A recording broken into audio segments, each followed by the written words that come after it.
Dalam sidang PK Saka Tatal yang digelar di Pengadilan Negeri Cirebon, Jawa Barat, Rabu 31 Juli 2024, mantan Bupati Purwakarta, Deddy Mulyadi memberikan kesaksian mengenai keberadaan Saka Tatal pada 27 Agustus 2016.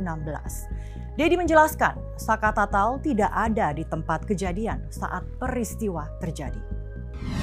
Berdasarkan informasi yang diwawancarai tentang keberadaan Saka Tatal tahun 2016 tersebut. Dari channel yang saya ungkapkan ke publik pada tanggal 27 Agustus 2016, saudara Saka Tatal berada di rumah. Dia berada di rumah neneknya dan berada di rumah Sadikun. Kemudian pada waktu itu dia nongkrong-nongkrong sampai malam hari di rumahnya Sadikun. Pada waktu itu ada motor saudara Irfan yang mogok karena mengalami gangguan kabilator. Kemudian motor yang mogok itu diteleponlah yang punya bengkel bernama Heri oleh Sadikun untuk apakah bisa memperbaiki motor Irfan, dan Heri mengatakan bisa. Kisaran pukul 10 malam mereka menceritakan pergi bersama-sama. Satu, saudara Saka Tatal dibonceng oleh Sadikun. Yang kedua, saudara Irfan membawa motor yang mogoknya sendiri.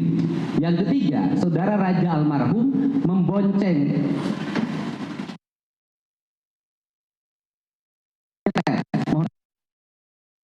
kakinya Kodir didorongkan pada motor Irfan agar bisa berjalan. Kemudian setelah mereka berangkat masuk ke flyover. Di flyover itu Sadikun menceritakan ada kerumunan orang, ada polisi di situ, dan Sadikun berkesimpulan bahwa itu adalah operasi tilang. Sehingga karena dia tidak bawa surat-surat motor, dia tidak jadi lewat ke flyover, dia turun ke jalan arteri yang bawah. Kemudian mereka akhirnya sampailah ke bengkel Heri, dan bengkel Herinya motornya diperbaiki. Dari seluruh rangkaian yang saya lakukan bersifat mendadak, dalam bahasa hukumnya mungkin rekonstruksi, kalau saya tidak punya kewenangan untuk itu, semua alur berjalan sempurna, tidak ada yang satu sama lain saling bertentangan. Kalau mereka berbohong, membuat skenario, saya pikir tidak akan bisa melakukan menceritakan sebuah rangkaian perjalanan seperti itu.